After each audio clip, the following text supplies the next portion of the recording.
With sports and entertainment news from around the world, I'm Terrence Dixon.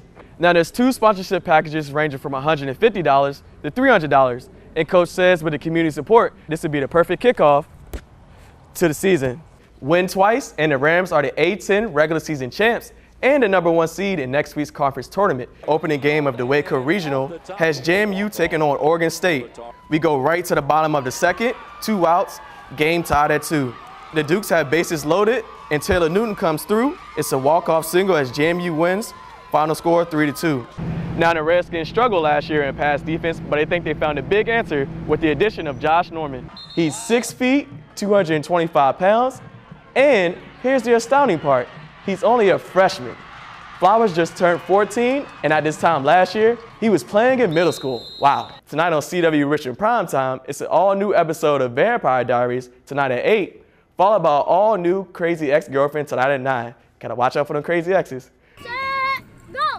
Starting at a young age, the game of football can instill lifelong lessons. How to be a teammate and how to share and how to work together. That's why 12-year-old Amari Shelton was excited to learn that a new youth football league started in his area. It's competitive, and plus you have many different positions for many different people. The Petersburg Tri-City Flames is just one of several teams under the wing of the Excel to Excellence program. It's a nonprofit started by Super Bowl champion Michael Robertson, who's retired from the NFL. Over 80 kids on the roster came out to play. Quick pass left, let's go. But most of the players on the roster are having trouble coming up with a $150 registration fee for uniforms and equipment. So instead of just ending the program, organizers are looking to the community for help. We, myself, and the coaches are determined to make this work for the kids. Now there's two sponsorship packages ranging from $150 to $300, and Coach says with the community support, this would be the perfect kickoff to the season. If they see the support from the communities, they're going to look at that and keep that in their mind that, oh, well, this person took the time out to help us and not think about themselves. They're thinking about the future in these kids. Get that ball back. With cheers coming from the stands, these students are hoping their season won't be over before it's even started. If we could help some of these kids here now, in the future, it's just going to benefit them in the long run.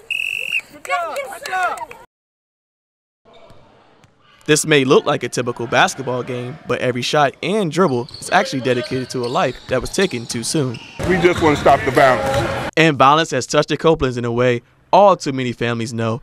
Derek Copeland's son David was killed in May 2014 as he walked home from work. This second annual Stop the Violence basketball game is for him. David was one lovable young man. He was very intelligent, and he loved people. And from this event today, we can see that the people loved him also. A foundation in Copeland's name took on members of ASSIST, a group to help high school student athletes take it to the next level. ASSIST alumni like Redskins Morgan Moses was on hand to help spread the message. We celebrating his life, and we trying to stop the violence at the same time. So this kid, David, he was a 4-year varsity player at Chesterfield Community High School. He excelled on and off the court. David is still the school's most decorated student athlete to ever attend. He was basically a fun-loving guy. I mean, everybody loved him. I mean, he just brought that spirit everywhere he went. The community gathered here as one by recognizing the importance of having a mentor in your life, but also stressing a message of stopping the violence.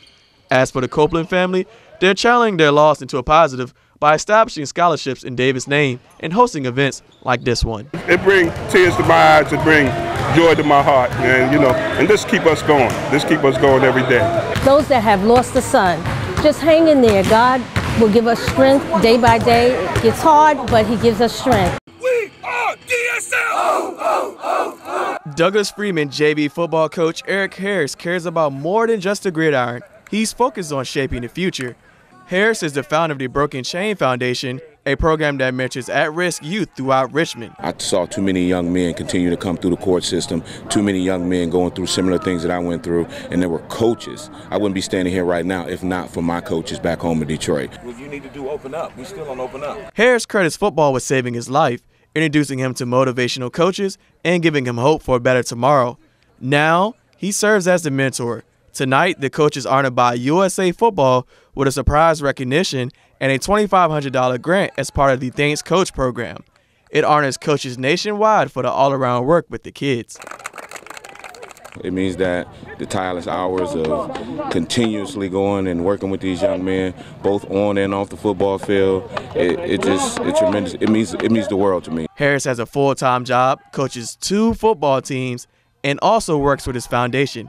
He says he would not have it any other way. What they do for me, the smiles and the handshakes that they give me afterwards when we finish practicing, from my little league guys to these guys, you know, it's absolutely wonderful. It's absolutely great. They give me a lot. The work can be exhausting, and Coach admits a little downtime at the end of the season won't be the worst thing in the world. Love it, but I'm looking forward to Thanksgiving. Of course, we'll still be in the playoffs here at Freeman. I'm calling that out, but yeah, I look forward to December. I get to sleep a little bit. But VCU patient at the plate, drawing 2 bases, loaded walks. The Rams will eventually win it. Final score 14-2. VCU is the regular season A-10 champs. They earned the top seed next week in St. Louis.